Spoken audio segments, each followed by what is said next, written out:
আমার বাবা নাই। আমার যখন বয়স 5 বছর তখন থেকেই আমার বাবা আমার মাকে রেখে কোথায় যেন চলে গেছে। আমরা তার খোঁজ এখনো অব্দি পাই নাই। আমি যখন ছোট ছিলাম তখন আমার মা আমাকে খালার কাছে রেখে বাহিরের দেশে যায় কাজ করতে। তো আমি যখন বড় হই পরিবারের মাধ্যমেই আমার বিয়ে হয়ে যায়। তখন আমি খুবই ছোট, আমার 14 বছর বয়স। বিয়ের পরে জানতে পারি আমার স্বামী বেকার।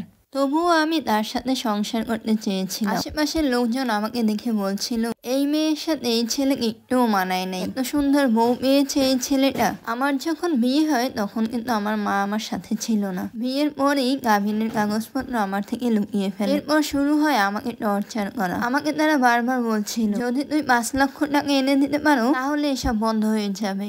আমি তার সাথে সংসার করতে চেয়েছিলাম বলে আমি আমার মার কাছ থেকে মিথ্যা বলে 10,000 15,000 এরকম করে টাকা নিয়ে আসতাম। সেই সব টাকা আমার জামাইকে দিয়ে দিতাম, কিন্তু ওই টাকায় তার কিছুই হবে না। আমার বিয়ের 5 মাস পর আমি কনসিভ করি। আমি কনসিভ করেছি সেটা যখন তাকে বলি তখন সে এমন ভাবে আমার পেটের উপর লাথি মারে এর উপর থেকে নিচে পড়ে যাই। পরে আমি অসুস্থ হয়ে যাই। তার মা আমাকে তখন হাসপাতালে নিয়ে যায়। তখন ডাক্তার দেখে বলেছিল বাচ্চা নাই। এরপর চলে আসি, আবারও শুরু হয় আমার উপর অত্যাচার করা। এরই মাঝে তার মাও আবার বিদেশ চলে যায়। আমাদের সম্পর্কটা এভাবেই চলতে লাগলো। বিয়ে প্রায় 2 বছর হয়ে গেল। আমার স্বামী তখন অনেক মেয়ের সাথে কথা বলতে লাগলো। যেসব মেয়ের সাথে কথা বলতে লাগলো তারা আমাকে বিভিন্ন ছবি পাঠাতে লাগলো তাদের ঘনিষ্ঠ সম্পর্কের।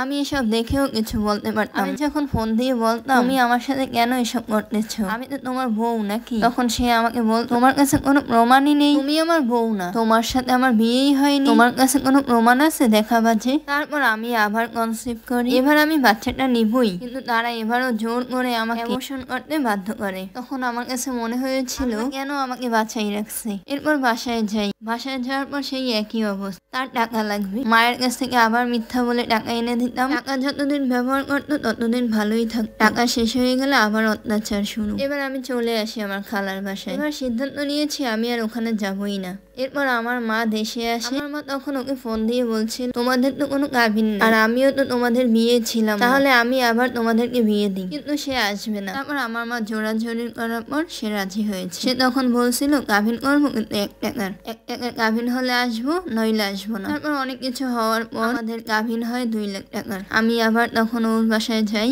কিছুদিন ভালোই চলছিল। এবার আমি 3য়বারের মতো কনসিভ করি। তখন ডাক্তার দেখে বলছে 4 মাস তোমাকে বেড রেস্টে থাকা লাগবে, কারণ এর আগে একবার অ্যাবর্শন করেছিলাম। তাই আমি আমার খালার বাসায় চলে আসি। খালার বাসায় আসার পর সে আমার সাথে কোনো যোগাযোগই রাখছে না। আমার সাথে সে টোটালি যোগাযোগ করা বন্ধ করে দিয়েছে। আমার প্রেগনেন্সির যখন 7 মাস বয়স তখন আমি খুবই অসুস্থ হয়ে পড়েছিলাম। হাসপাতালে নিয়ে যাওয়া হলো। ডাক্তার আমাকে দেখে বলেছে হয় মা আর নয় সন্তান, যে কোনো একজনকে বাঁচাতে পারবো। তো আল্লাহর অশেষ রহমত আমার ছেলে সন্তান হয়। আমার বাচ্চাটা NICU-তে ছিল। কিছুদিন পর যখন আমি ওর বাসায় যাই তখন গিয়ে দেখি ও আরেকটা বিয়ে করে ফেলছে। আমার ওটা দেখে মনে হয়েছিল আমি যেন আকাশ থেকে পড়েছি। আমি তখনই কান্না করতে করতে আমার খালার বাসায় আবার চলে আসি। আমাদের এখনো কোনো ডিভোর্স হয়নি, আর ওর বউকে নিয়ে চিটাগাং চলে গেছে। সেখানে তাদের একটা মেয়েও হয়েছে। এখন আমার ছেলেটা রাস্তা দিয়ে কোনো পুরুষ মানুষকে যেতে দেখে তখনই চিল্লানি শুরু করে মা মা ওই দেখো আমার বাবা যাচ্ছে। তখন আমি এত কষ্ট পাই যে বলে বোঝাতে পারবো না। আসলে আমার একটাই কষ্ট, আমি আমার বাবার আদর পেলাম না, আর আমার সন্তানটাও তার বাবার আদর পেল না।